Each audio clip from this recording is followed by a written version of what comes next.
ጤና ይስጥልኝ። አርዕስተ ዜናውን በማስቀደም ዕለታዊ መረጃዎችን የምናሰማችሁ ይሆናል። በወግዲና በጎረንጂ ከተሞች በተደረገ ተጋድሎ 3 የጠላት ሬጅመንቶች በብርሃን ፍጥነት ከባድ እርምጃ ተወስዶባቸው ዳሽቀው መቅረታቸው ተነገረም።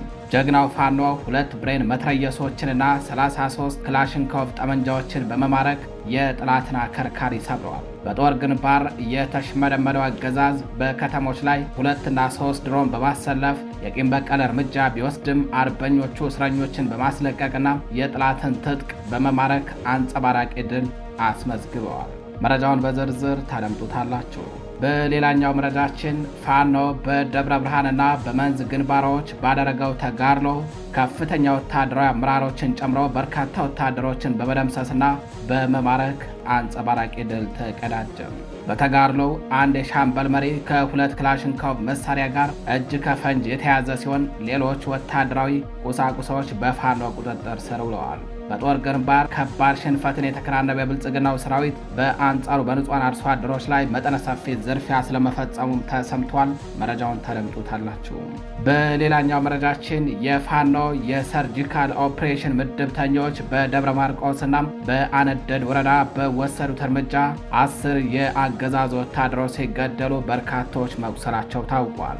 በተጋድሎ ወታደሮችን ከቦታ ቦታ ስታንቀሳቀስ የነበረች አንዲት ወታደራዊ ፓትሮል ከጥቅም ውጭ መደረጓም ተነግሯል። የፋኖ የማጥቃት ብቃት ጊዜና ቦታ እንደማይገድበው ዳግም የተረጋገጠበት ኦፕሬሽን ነው የተወሰደው ተብሏል። መረጃውን በዝርዝር ታደምጡታላችሁ። በተያያዘ ዜና በአየሁ ጓጉሳ ግንባር በተደረገ ተጋድሎ የአገዛዙ ታማኝ ተላላኪዎችና የከተማዋ ሊቀመንበር በጀግናው ፋኖ መደምሰሳቸው ተሰምቷል። በኦፕሬሽኑ የፋኖ ቤተሰብ ናችሁ በሚልና ብልጽግና አደርገዋለሁ ብሎ ለሚመኘው ምርጫ አላስተባብራችሁልኝም በሚል አስሯቸው የነበሩ ከ30 በላይ የግፍ እስረኞች ነፃ መውጣታቸው ተረጋግጧል። በውጊያው ከባድ ሽንፈትን የተከናነበውና የተሽመደመደው የብልጽግና ጦር መሳሪያውን የጣለ እግሬ አውጭኝ ሲል አርበኞቹ አዘና ከተማን በፍጹም ወታደራዊ የበላይነት ሙሉ በሙሉ ተቆጣጥረዋል። መረጃውን በዝርዝር ታደምጡታላችሁ። አድማጭ ተመልካቾቻችን እንደምን ዋላችሁ፣ እንደምን አመሻችሁ። ከጣቢያችን እነዚህንና ሌሎች የዛሬ ግንቦት 4 2018 ዓ.ም ዕለታዊ የግንባር መረጃዎችን እንዲሁም የሀገር ውስጥና ሌሎች የውጭ መረጃዎችን አጠናቅረን ይዘን ቀርበናል። አብራችሁን ቆዩ።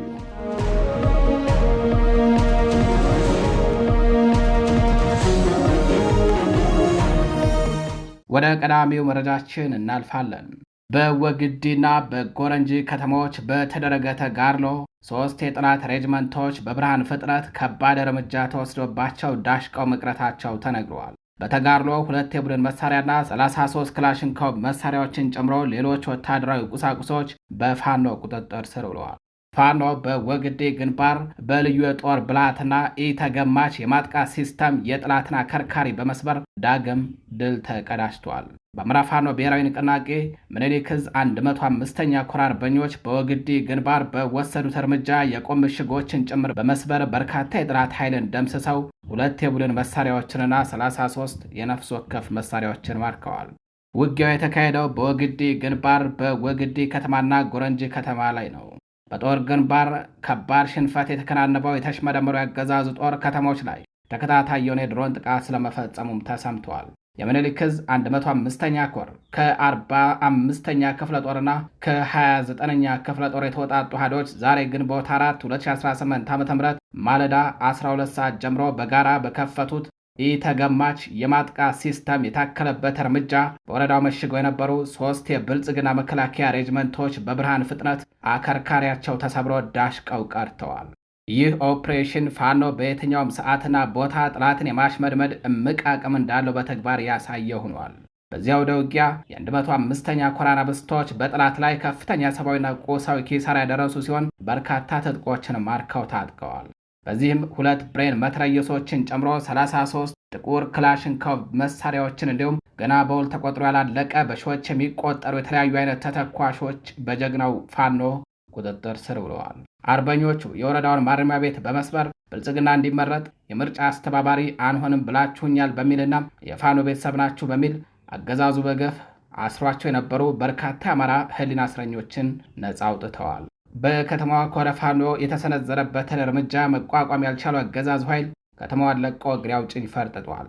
የእግረኛ ጦሩ ሽንፈትን ተከናንቦ መበተኑን ተከትሎ አገዛዙ ከ3 በላይ ድሮኖችን በማሰለፍ በከተማዋ የዘፈቀደ ድብደባ በመፈጸም ለአማራ ሕዝብ ያለውን ጥላቻ በግልጽ አሳይቷል።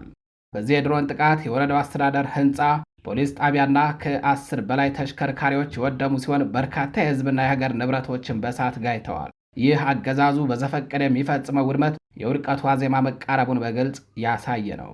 አርበኞቹ የሚፈልጉትን ኦፕሬሽን በስኬት ካጠናቀቁ በኋላ የማረኩትን የጦር መሳሪያ በማረኳቸው ወታደሮች አሸክመው ከተሞቹን ለቀው ወደ ሌሎች ስትራቴጂክ ስፍራዎች ዝውውር አድርገዋል። አድማጭ ተመልካቾቻችን ወደ ሌላኛው መረጃችን እናልፋለን። በአየሁ ጓጉሳ ግንባር በተደረገ ተጋድሎ የአገዛዙ ታማኝ ተላላኪዎችና የከተማዋ ሊቀመንበር በጀግናው ፋኖ እርምጃ እንደተወሰደባቸው ተሰምቷል። በተጋድሎ ከ30 በላይ እስረኞች ተፈተዋል። በርካታ የጦር መሳሪያዎችን በፋኖ ቁጥጥር ስር ውለዋል። ራሱን እንደ ንስር አድሶ የመጣውና የጥበብና የጥንካሬ መገለጫ የሆነው በአማራ ፋኖ ብሔራዊ ንቅናቄ ቴዎድሮስ ዕዝ 109ኛ ኮር 88ኛ ክፍለ ጦር በአየሁ ጓጉሳ ወረዳ መቀመጫ በሆነችው አዘና ከተማ ላይ መብረቃዊ ኦፕሬሽን ፈጽመዋል።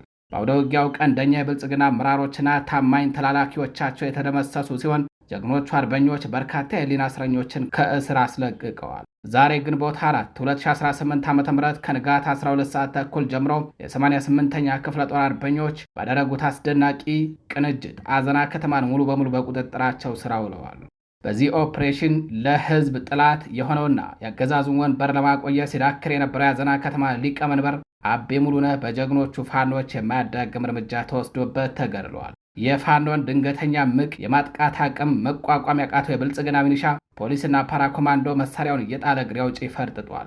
የምድር አናብስቱ ፋኖች በከተማዋ ላይ ፍጹም የበላይነትን በማሳየት በአገዛዙ ግፍ ተፈጽሞባቸው የታሰሩ ከ30 በላይ የህሊናና የፖለቲካ እስረኞችን አስለቅቀዋል። በዚህ የተቀናጀ ኦፕሬሽን በጥላት ላይ የደረሰው ኪሳራ እንደሚከተለው ተዘርዝረዋል። የከተማው ሊቀመንበር አቤ ሙሉነህ ተደምስሷል። 11 የሚሊሻና የአድማ ብተና አባላት ተገድለዋል። ከ10 በላይ የጥላት ኃይሎች ከባድና ቀላል ቁስለኛ ሆነዋል። ከ30 በላይ እስረኞች ነፃ ወጥተዋል። ይህ ድል ፋኖ በማንኛውም ጊዜና ሁኔታ የአገዛዙን ቅጥረኞች አይቀጡ ቅጣት በመቅጣት የህዝቡን የነፃነት አየር ማብሰር እንደሚችል ዳግም ያረጋገጠ ሆነዋል። ባንዳዎችና ተላላኪዎች ቀናቸው መጨለሙንና የፋኖ ክንድ የትም ቢሸሸጉ እንደሚደርስባቸው ያሳየ እርምጃም ነው ተብሏል። አድማጭ ተመልካቾቻችን መረጃዎቻችን እንደቀጠሉ ናቸው። ወደ ሌላኛው መረጃችን እናልፋለን።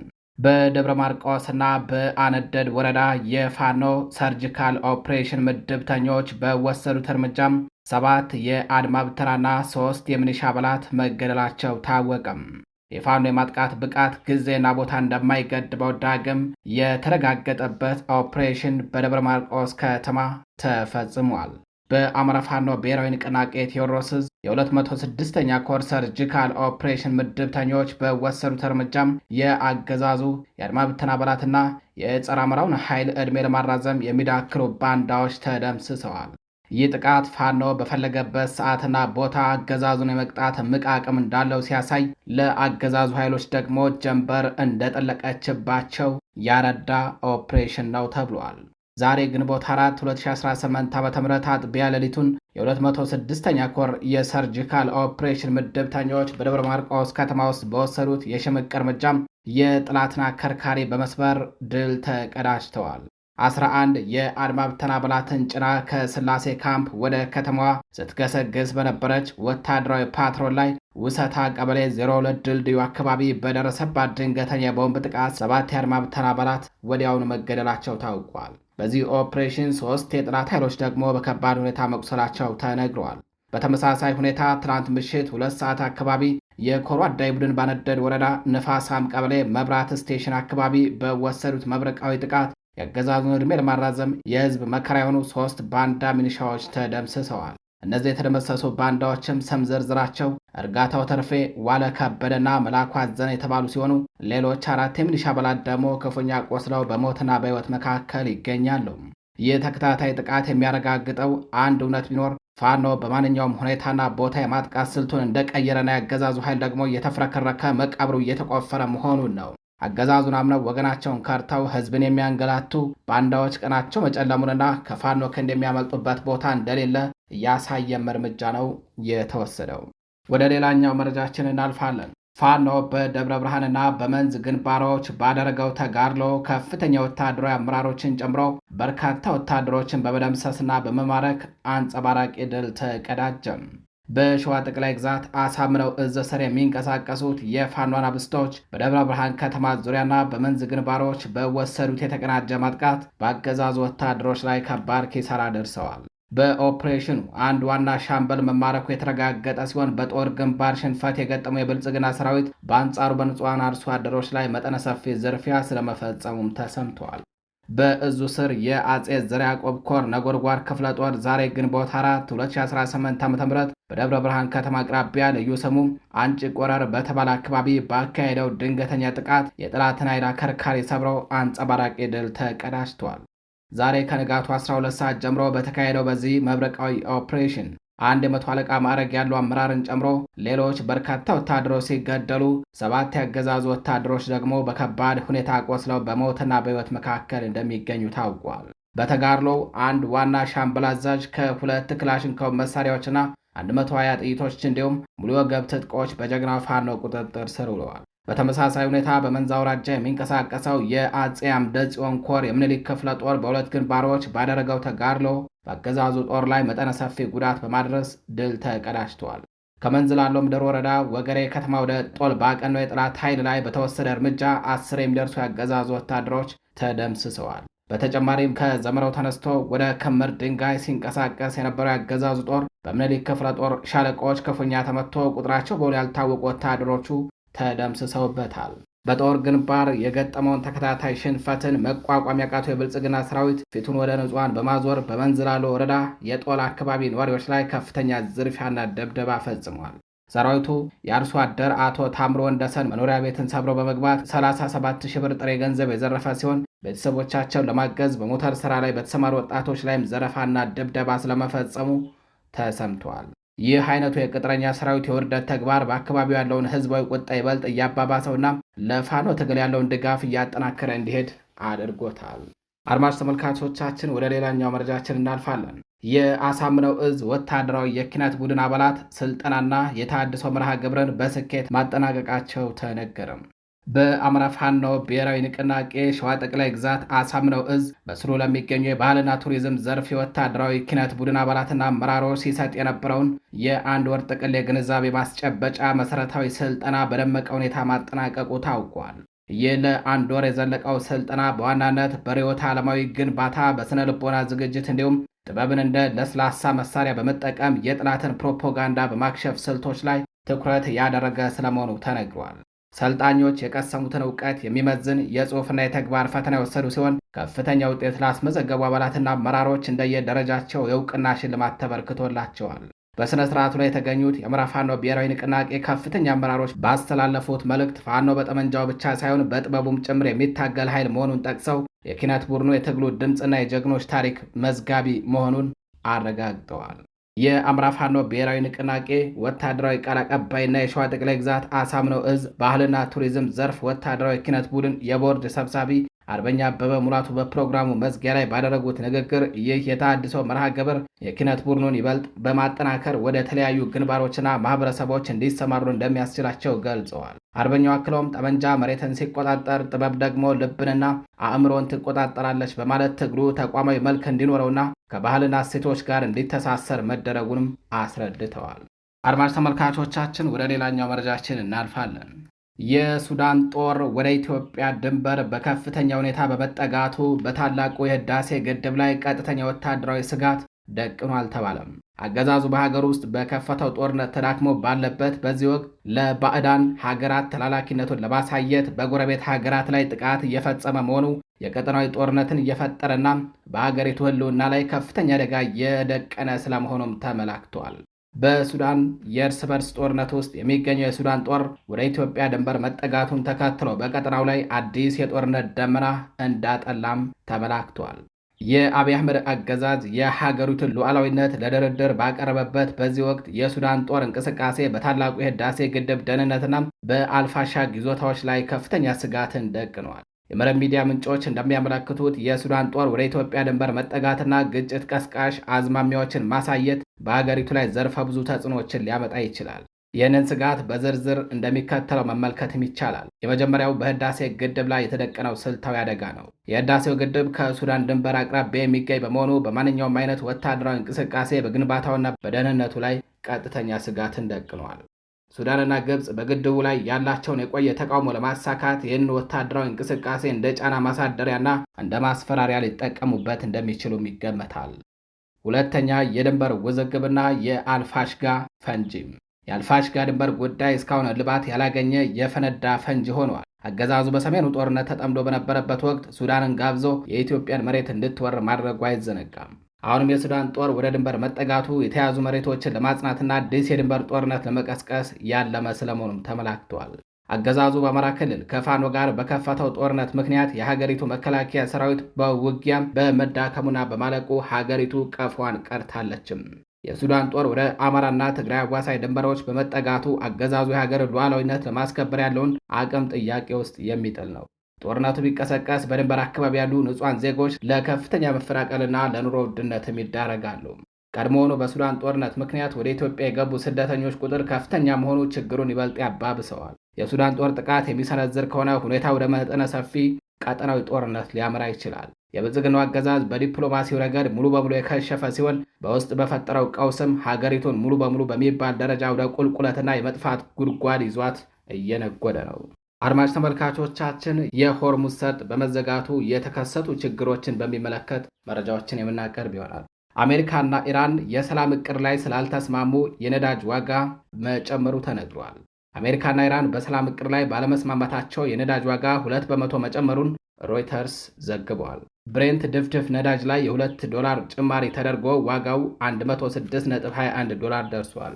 የሆርሙዝ ወሽመጥ መዘጋቱን ተከትሎ የነዳጅ ሽያጭም ከነጭራሹ ቀንሷል የተባለው ነዳጅን ለውጭ ገበያ የሚያቀርቡ ሀገራት ማህበር እንዳለው በሁለቱ አስርት ዓመታት ባልታየ ሁኔታ ባለፈው ሚያዝያ ወር ከፍተኛ የምርት መቀነስም ተስተውሏል። የነዳጅ ገበያው እስከ አውሮፓውያኑ 2027 ድረስ መረጋጋት ሳይታይበት ሊቆይ እንደሚችል የሳውዲው አራምኮ ፕሬዝዳንት አሚን ናስር አስጠንቅቀዋል። የነዳጅ ምርት በአንድ ሳምንት ውስጥ እስከ 100 ሚሊዮን በርሜል መቀነሱ ተገልጿል። በሌላ በኩል የአሜሪካው ፕሬዝዳንት ዶናልድ ትራምፕ ከቻይናቻቸው ሺ ጂንፒንግ ጋር በሚያደርጉት ውይይት የነዳጅ ነጋዴዎች በንቃት እየተከታተሉ ይገኛሉ። የአሜሪካ ግምጃ ቤት የኢራንን ነዳጅ ለቻይና የሸጡ ወይም ያዛወሩ ናቸው ባላቸው 12 ግለሰቦች ላይና ተቋማት ላይ ማዕቀብ መጣሉም ተሰምተዋል። በተያያዘ ዜና የሆርሙዝ ወሽመጥ በቶሎ ተከፍቶ የማዳበሪያ ምርት በባህረ ሰላጤው መተላለፍ ካልቻለ በሚሊዮኖች የሚቆጠሩ ሰዎች የምግብ እጥረትና ረሃብ እንደሚገጥማቸው አንድ የተባበሩት መንግስታት ባለስልጣን ተናገሩ። ወሽመጡ በጥቂት ሳምንታት ውስጥ ካልተከፈተ በሚሊዮኖች የሚቆጠሩ ሰዎች ለረሃብ ይጋለጣሉ ነው ያሉት ባለስልጣኑ። የሆርሙዝ ወሽመጥ በቶሎ ተከፍቶ የማዳበሪያ ምርት በባህረ ሰላጤው መተላለፍ ካልቻለ በሚሊዮኖች የሚቆጠሩ ሰዎች የምግብ እጥረትና ረሃብ እንደሚገጥማቸው አንድ የተባበሩት መንግስታት ባለስልጣን ተናግረዋል። ባለስልጣኑ ለፈረንሳይ ዜና ወኪል ኤኤፍፒ እንደተናገሩት ወራትን ባስቆጠረው የመካከለኛው ምስራቅ ጦርነት ምክንያት በሆርሙዝ በኩል የሚደረገው የመርከቦች እንቅስቃሴ መስተጓጎሉ ለእርሻ ምርት አስፈላጊ የሆነውን የአፈር ማዳበሪያ አቅርቦት አደናቅፎታል። ስለዚህም በጥቂት ሳምንታት ውስጥ የሆርሙዝ ወሽመጥ ተከፍቶ የአፈር ማዳበሪያ ምርትና ግብዓት እንዲተላለፍ ካልተፈቀደም የምግብ ምርት መስተጓጎልና ረሃብ ሊያስከትል እንደሚችል የመንግስታቱ ድርጅት የፕሮጀክት ጽህፈት ቤት ኃላፊ የሆነው ዮርግ ዳል ሲልቫ ተናግሯል። ባለስልጣኑ ከፍተኛ የሰብአዊ ቀውስ ሊሆን የሚችለውን ችግር ለመቀልበስ ያሉን ጥቂት ሳምንታት ብቻ ናቸው ሲሉ ለዜና ወኪሉ ገልጸዋል። አክለውም በጦርነቱ ሰበብ የአፈር ማዳበሪያ ምርቱ አቅርቦት መስተጓጎሉ ተጨማሪ 45 ሚሊዮን የሚሆኑ ሰዎችን ለምግብ እጥረትና ለረሃብ የሚዳረግ ቀውስ ሊገጥመን ይችላል ብለዋል። ባለፈው የካቲት ወር ማብቂያ አካባቢ በተቀሰቀሰው ጦርነት ምክንያት ኢራን እና አሜሪካ በወሳኙ የባህር መተላለፊያ የሆርሙዝ ወሽመጥ የጭነት መርከቦች እንዳይንቀሳቀሱ የሚያደርግ እገዳ መጣላቸው አይዘነጋም። በተያያዘ ዜና የተባበሩት መንግስታት ድርጅት የምግብና የእርሻ ድርጅት ፋኦ በባህረ ሰላጤው ጦርነት ከተጀመረ ወዲህ ለሶስተኛ ተከታታይ ወር የዓለም ምግብ ዋጋ ጭማሪ አሳይቷል ብሏል። ይህ ጭማሪ በዋናነት የተከሰተው አሜሪካና እስራኤል በኢራን ላይ ጥቃት መፈጸም መጀመራቸውን ተከትሎ በአትክልት ዘይቶች ላይ በተከሰተ የዋጋ ጭማሪ ምክንያት ነው ብሏል። ፋኦ በዓለም ላይ ለግብይት የሚቀርቡ የምግብ ሸቀጦች ዋጋን የሚከታተልበት የዓለም የምግብ ዋጋ ጠቋሚ ሰንጠረዥ እንደሚያመላክተው የምግብ ሸቀጦች ዋጋ ባለፈው ሚያዝያ ወር በ1.6 በመቶ ጭማሪ አሳይተዋል። በኢራን ላይ የተከፈተው ጦርነት ከተጀመረ በኋላ በባህረ ሰላጤው በሚገኘው ወሳኙ የጭነት መርከቦች መተላለፊያ ሆርሙዝ ወሽመጥ የሚደረገው እንቅስቃሴ የተገደበ ሲሆን አሁንም ይኸው ችግር ባለበት እንደቀጠለ ነው። 20 በመቶ የሚሆነው የዓለም የነዳጅ ፍጆታም በሆርሙዝ በኩል የሚያልፍ ከመሆኑ በተጨማሪ ለግብርና ስራ የሚውለው የኬሚካል ማዳበሪያ 1/3 የሚጓጓዘውን በዚህ ወሽመጥ ነው። የመተላለፊያው መዘጋት የነዳጅ የማዳበሪያና ለምግብ ምርትና አቅርቦት የሚውሉ ሌሎች ግብዓቶች ላይ እጥረት አስከትሏል። በዚህም ሳቢያ የማዳበሪያ ዋጋ 80 በመቶ ጭማሪ አሳይቷል ነው የተባለው። አድማጭ ተመልካቾቻችን ወደ ሌላኛው መረጃችን እናልፋለን። ፕሬዝዳንት ዶናልድ ትራምፕ ኢራን ላይ መጠነ ሰፊ ጥቃት በድጋሚ ለመጀመር ማሰባቸውን ሲኤንኤን ዘግቧል። ሲኤንኤን ምንጮቹን ጠቅሶ ባወጣው ዘገባ መሰረት ኢራናውያን ድርድሩን የያዙበት መንገድ ትራምፕን አስቆጥቷቸዋል ብሏል። ለጉዳዩ ቅርበት ያላቸው ሁለት ምንጮች እንደገለጹት ትራምፕ በሆርሙዝ ወሽመጥ መዘጋትና በኢራናውያን ባለሥልጣናት መከፋፈል ትዕግስታቸው እየተሟጠጠ ነው ብለዋል። በኢራናውያን ባለሥልጣናት መካከል ያለው ክፍፍል ኒውክሌርን በተመለከተ የሚደረገው ንግግር ውጤታማ እንዳይሆን ማድረጉን ጠቁመዋል። ትራምፕ ኢራን የሰጠችውን ምላሽ ፈጽሞ ተቀባይነት የሌለው ብለው አጣጥለውታል። አሜሪካ በቀጣይ የምትወስደውን እርምጃ በተመለከተ በዋሽንግተን ባለሥልጣናት ውስጥ የተለያየ አቋም መወሰዱን የሲኤንኤን ምንጮችም ጠቁመዋል። የአሜሪካ መከላከያ ሚኒስቴር ኢራን ላይ ጫና ለማሳደር ኢላማዎችን ለይቶ ጥቃት መሰንዘር እንደ አማራጭ እንደሚወስድ ተገልጿል። በሌላ በኩል ለድርድር እድል የመስጠት ፍላጎት ያላቸውም እንዳሉ ተጠቅሷል። በተያያዘ ዜና የኢራናውያንን መብት ከማክበር ውጭ አሜሪካ ሌላ አማራጭ የላትም ሲሉ የኢራን አፈ ጉባኤ ጋሊባፍ ተናገሩ። ከስምምነት ላይ ለመድረስ አሜሪካ የኢራናውያንን መብት ከማክበር ውጭ ሌላ አማራጭ የላትም ሲሉ በአገሪቱ ውስጥ ከፍተኛ ተሰሚነት ያላቸው የኢራን ምክር ቤት አፈ ጉባኤ ገለጹ። አፈ ጉባኤው መሐመድ ባጋር ጋሊባፍ ለፕሬዝዳንት ትራምፕ አስተያየት ምላሽ በኤክስ ገጻቸው ላይ ባሰፈሩ ጽሑፍ እንዳሉት ኢራን ጦርነቱን ለማስቆም ባቀረበችው ባለ 14 ነጥብ ሐሳብ ላይ እንደተቀመጠው የኢራናውያን መብቶች ከማክበር ውጭ ሌላ አማራጭ የላትም ብለዋል። ፕሬዝዳንት ዶናልድ ትራምፕ ጦርነቱን ለማስቆም ከኢራን በኩል በተሰጠው ምላሽ ደስተኛ ለመሆናቸውን በተመለከተ ሰኞ ዕለት የተኩስ አቁሙ በቋፍ ላይ መሆኑን ከተናገሩ በኋላ ነው አፈ ጉባኤው በማኅበራዊ ትስስር ገጻቸው አቋማቸውን ያስታወቁትም። ጋሊባፍ በኤክስ ገጻቸው ላይ በእንግሊዝኛ እንደጻፉት ሌላ የትኛው መንገድ ተከታታይ ውድቀትን ከማስከተል ውጭ ምንም አይነት ውጤትን አያስገኝም ብለዋል። ነገሩ እየተራዘመ ሲሄድ ከአሜሪካውያን ታክስ ከፋዮች ኪስ የሚወጣውን ወጪን ይጨምራል በማለትም አሳስበዋል። የኢራን ምክር ቤት አፈ ጉባኤ ጋሊባፍ ከዚህ ቀደም ባሰራጩት የማኅበራዊ ሚዲያ መልእክታቸው ኢራን ለየትኛውም ሁኔታ ዝግጁ መሆኗን አስታውቀው ነበር። አድማጭ ተመልካቾቻችን ለዛሬ ግንቦት 4 2018 ዓ.ም ይዘናቸው የነበሩት ዕለታዊ የግንባርና ሌሎች የሀገር ውስጥ እንዲሁም የውጭ መረጃዎቻችን እነዚህን ይመስላሉ። በሌሎች አዳዲስ መረጃዎች እስከምንገናኝ ከቀሪ የጣቢያችን ዝግጅቶች ጋር ቸር ቆዩ።